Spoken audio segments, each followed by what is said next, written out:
All right, we have the developer update for April 2025 here. That literally just got posted. And we have a lot of things. This is gonna go on the PTB next week. So lots of things to test. And we have a new feature. A lot of this was already hinted in the post with quality of life, but we also have some interesting new things. I'm gonna make them a little bit quiet. All right, so we have a new quest system that has all the quests in one place, and that replaces the daily rituals, the tome challenges, and the event tome system. So everything is moving together into one place. The quests are organized into distinct groups, including dailies, Rift Pass quests, and event quests. That makes a lot of sense. There were a lot of places for them. Quests do not need to be selected. That is a huge one. Quests do not need to be selected anymore. All available quests are eligible for completion at all times. That will make it so much more easy. Upon completion, players receive quest rewards automatically without needing to return to the quest menu. W. Added milestone quests, which rewards players from completing progressively higher amount of common in-game action. Cool, cool. Secure 100,000 stages on Killer. I like it, I like it. Added the ability to pin multiple quests for easy reference in the lobby. Cool. Quest notifications can be toggled on and off via the graphics menu. Yeah, the notifications might be a little bit much, so toggling them off is probably going to be a good play. Yeah, that was part of the dev live stream too. Archives, tome, and rift changes. Extending the number of levels in the deep rift, increasing the number of available outfit variants within it. Extended the number of levels in the deep rift, increasing the number of available outfits. So more outfits per rift. W, okay. Updated the final rift tier following the deep rift to act as a repeatable source of blood points. So wait, there are infinite levels to farm blood points. Okay. Moved access to the archives from the lobby main menu to the bottom screen menu. Okay. There were a lot of buttons, so that makes a lot of sense. All tome lore in the companion is now unlocked for all players. All existing tome challenges can be still completed for blood points. Alright. Park preview and lobby. Okay, so before you crash out, this is only for your own perks. Damn, you got me for a second there. You got me for a second. So this is a widget highlighting a player's own perks in the pregame lobby. Dude, they had me in the first half, I won't lie. New unlocked survivors and killers come pre-equipped with a perk in their first slot. Okay, cool. That's cool. There's a lot of info for new players to face when opening the game, so we wanted to highlight the importance of perks for them. Yeah, okay. Pre-equipped items and add-ons. Newly unlocked survivors come pre-equipped with a small set of items, add-ons, as well as some extras in their inventory. Newly unlocked killers come pre-equipped with a small set of add-ons as well as some extras in the inventory.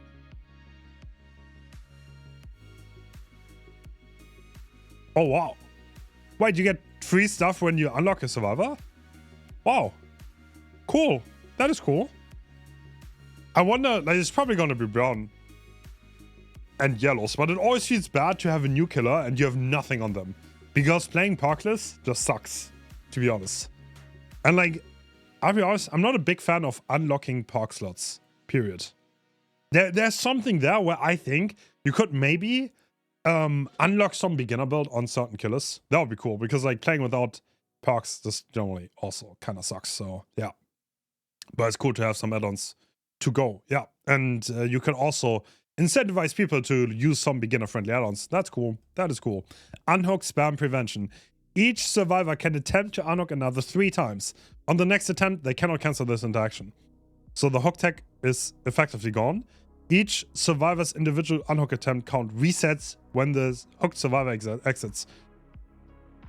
Yeah, well, this is to counter griefing. One particular loss is, I mean, quote-unquote loss, but you could actually make a hook stage a lot longer by continuously canceling the unhook, because while the animation is playing, the timer pauses. But I guess, yeah, no more griefing, I guess.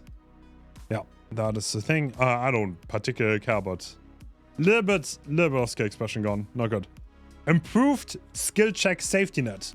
added an additional window of time in which skill checks will be nullified when letting go of an action as the skill check pops up. Additional window of time in which a skill check will be nullified when letting... Oh, nice! That's so cool. So if you let go, you don't get punished if you get a random skill check. Oh my god, that's a huge quality of life upgrade. Big fan, big fan. So the classic skill check where you let go will not explode your gen anymore. Yeah, no, that is huge. Cool. That's RNG and feels really bad. Kill updates. The Houndmaster decreased dog chase command wall speed. Yeah, I mean, that was a little bit fast. Depends how... Hopefully it's not going to be too slow. But yeah, making it a little bit slower is a no-brainer because it was a bit fast. That felt a little bit stupid. But you can't make it too slow either. Okay, hopefully it's still going to be fast enough that if someone drops a pad in your face, you can punch them. But yeah. Alright, okay, now we had a huge one. Haste and Hinder stacking. Haste no longer stacks with other haste perks. No more MFT hope. No more MFT hope. Jovo. Hindered no longer stacks with other hindered perks. With other hindered effects, by the way. Effects, not perks. That has one huge implication, by the way.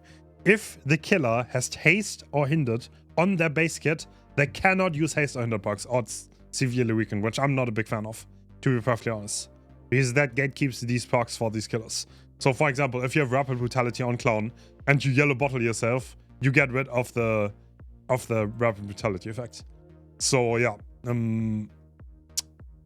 that is something to consider. That could maybe get updated. Obviously, this is the test server. Keep that in mind. This is only the test server. Before you completely crash out.